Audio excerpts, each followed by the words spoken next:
There is a Japanese practice that has been performed in temples, schools, and homes for centuries. It is not a cleaning technique. It is not a method for organizing your cupboards. It is something much more fundamental, a philosophy of renewal that uses physical cleaning as a way to reset the mind, release what's no longer needed, and prepare for what comes next. It's called Osoji, and once you understand what it actually is, you'll realize that what most of us do when we clean is something entirely different and considerably less effective. I'm Keiko Nakamura. I'm 72. I grew up in Osaka in a home where Osoji was practiced seriously, seasonally, and with real intention. I watched my mother and grandmother approach cleaning not as a task to be completed, but as a ritual to be honored. Their homes reflected this. There was a quality of calm in those spaces that I have spent the last decade trying to understand and recover,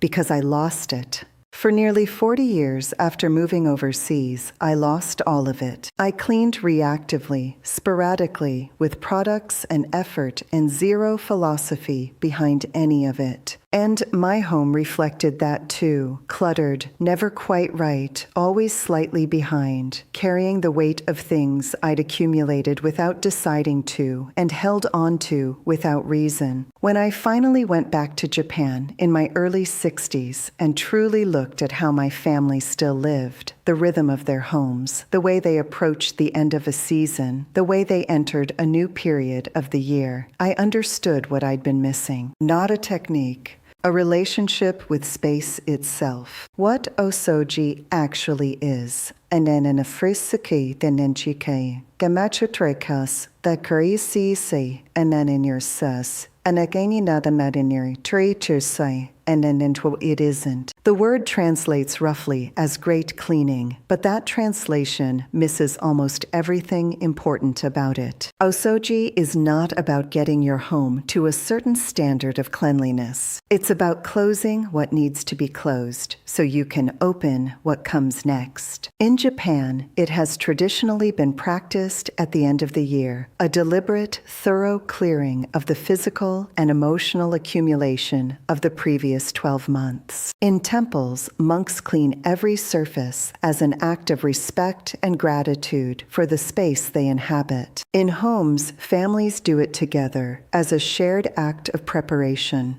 But here's what I want you to understand. You don't have to wait for December. Osoji can be practiced whenever you need a genuine reset, after a difficult period, at the start of a new season, whenever your home and your mind both feel like they're carrying more than they should. The cleaning industry would prefer you thought about cleaning as an ongoing maintenance problem that requires ongoing purchase solutions. Osoji suggests something different, that there are moments of genuine, deep clearing that are qualitatively different from maintenance, and that these moments, done properly with intention, change how you live in the months that follow. My grandmother did this twice a year. Her home never accumulated the kind of weight that mine did. I understand why now. Why it works. The kandai gandridiski sai, and der krichichi, that shrike is kri, a kadarchi, and der dachi kai, the part nobody talks about. Disorder is not just visual. This is the thing the cleaning product advertisements never address because there's nothing to sell against it. When you live surrounded by objects that don't serve you, clothes you haven't worn in 3 years, papers from projects long finished, gifts you kept out of guilt, things you're holding just in case, your mind registers all of it, not consciously. Below conscious awareness as a constant low-level demand. Each unnecessary object is an open file,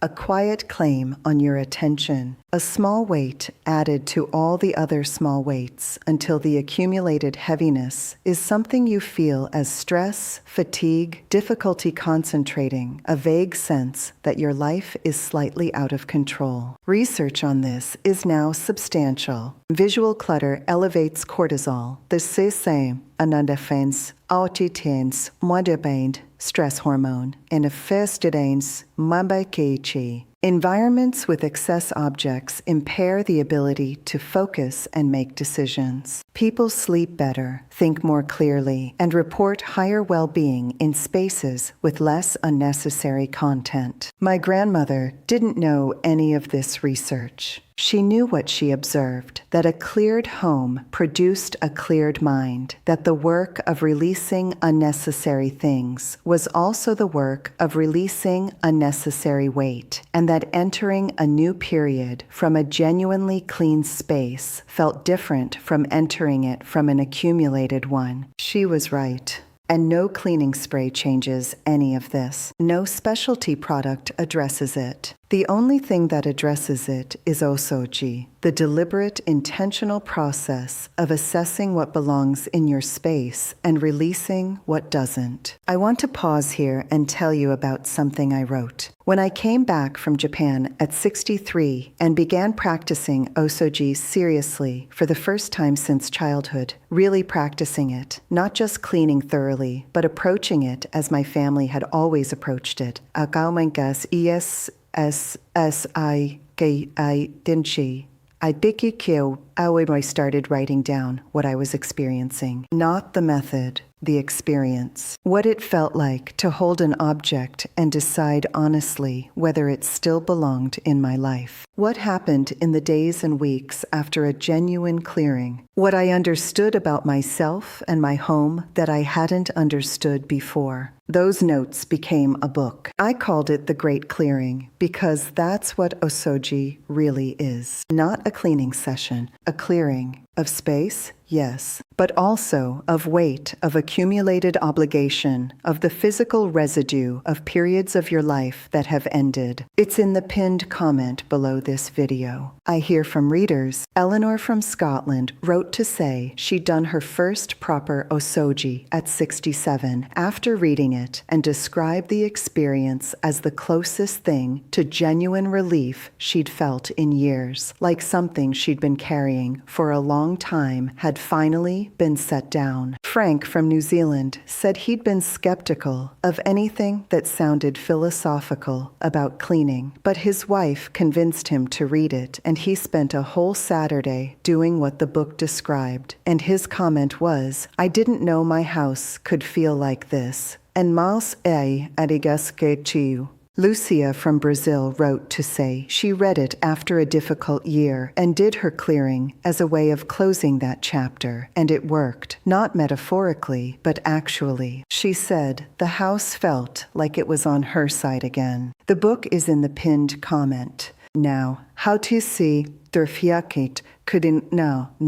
How to actually do this. Preparing for Osoji. Mindset before method. The most important preparation for Osoji is not gathering supplies. It's arriving at the right understanding of what you're doing. You are not cleaning. You are assessing. Every object in your home will be, implicitly or explicitly, evaluated. Does this still belong here? Does it serve the life I'm living now, not the life I was living 3 years ago, or the life I might live someday? Does its presence add something, or does it simply take up space and attention? This assessment requires honesty that ordinary cleaning doesn't demand. You can clean around objects without ever asking whether they should be there. Osoji requires the question. In Japan, the traditional framing is respect for the space, for the objects themselves, for the life you want to live going forward. Objects that no longer serve are released, not with guilt, but with gratitude. Thank you for what you gave me. Now you can go to someone who needs you. I found this framing unexpectedly helpful when I practiced it in my own home. The guilt that usually accompanies getting rid of things, especially gifts, especially things that were expensive, especially things connected to people I cared about, dissolved when I approached each object with genuine acknowledgement rather than dismissal. The object had served a purpose. That purpose was complete. Release was the natural next step, not abandonment. Once your mindset is right, the practical preparation is simple. Choose a day when you have no obligations, Oinuachi Adendete Nodatus is at Aninoche or several sessions across a week if you prefer. Prepare bags for donation and disposal. And perhaps most importantly, don't begin where you're most attached. Begin where releasing will be easiest and build the muscle of letting go before you face the harder decisions. The Osoji practice, room by room. The sequence matters. Begin high and work down. Dust moves downward, and starting at ceiling height, light fixtures, the tops of cabinets, curtain rails, means the dust and debris falls to surfaces you haven't cleaned yet. Work your way down, shelves, furniture surfaces, then finally, floors. This is the efficient order, and it's the order my grandmother always used. Move systematically through each space, not frantically, not racing. Duel,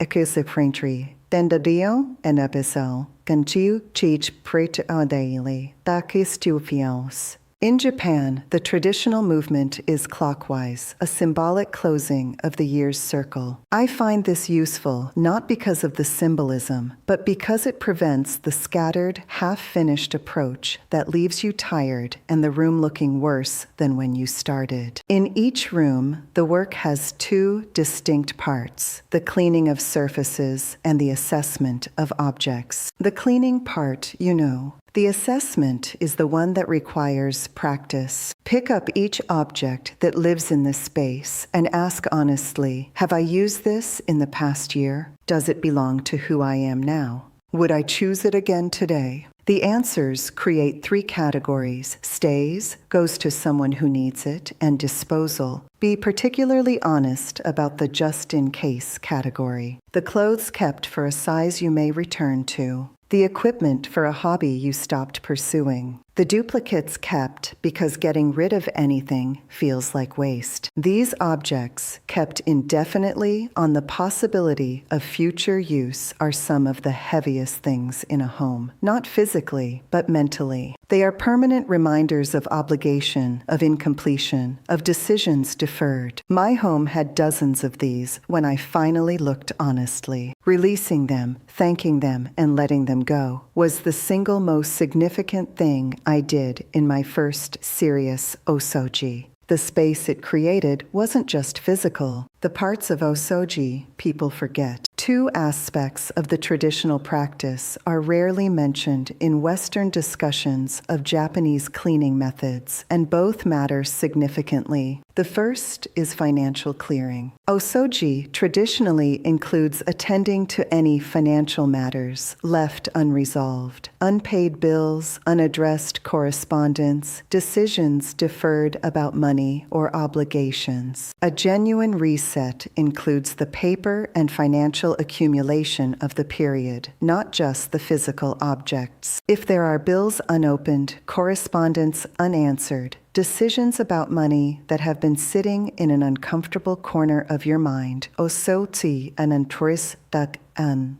ator an enanarchi, and osoji is the time to address them. This sounds unpleasant. In my experience, addressing these things as part of the larger clearing, rather than as isolated obligations, changes how it feels. They become part of the same intention, closing what needs to be closed so you can open what comes next. The second forgotten aspect is repair. Part of preparing your space for the next period is addressing what is broken: a drawer that doesn't close properly, a light bulb that has been burned out for 2 months, a chair with a loose leg, a curtain that doesn't hang right. These small brokennesses are exactly like unnecessary objects. They make a quiet claim on your attention every time you encounter them, adding to the ambient weight of a space that isn't quite right. Osoji repairs what can be repaired and releases what cannot. The space that results from this, genuinely cleaned, genuinely cleared, genuinely repaired, itstusai is yachushchu, so, in fadi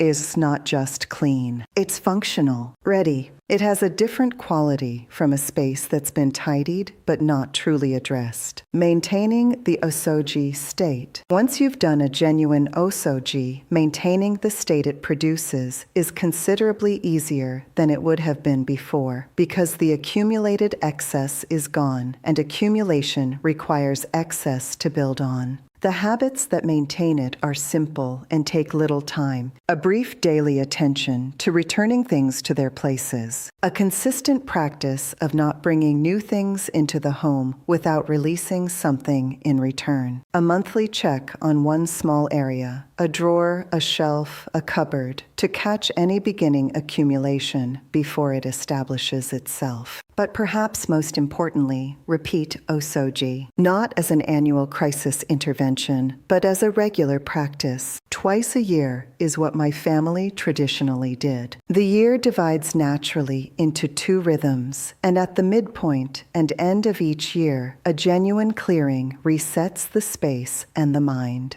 The cleaning industry would prefer you maintained an ongoing purchasing habit, new products, new solutions, new approaches. Osoji suggests that what you actually need twice a year is to stop and clear rather than to maintain and add. These are opposite orientations, and only one of them produces the kind of home my grandmother had. The home that comes out of a genuine osoji is not a cleaner version of the home you had before. It's a different home, one where you can find what you need, one where the space itself doesn't demand things of you, one where you wake up in the morning and the first thing you perceive is order rather than accumulated obligation. I know what both feel like now. I lived in the second version for 40 years and didn't know the first version was possible until I went back to Japan and remembered what I'd grown up in. It is possible, not through products, not through organization systems or storage solutions, through the practice of honest, intentional clearing of bevanai and yakragai, kagai, a kanchuenafik chenjitrai, kakats of kuritrai kiergai, a way of releasing what no longer belongs so that what remains can breathe.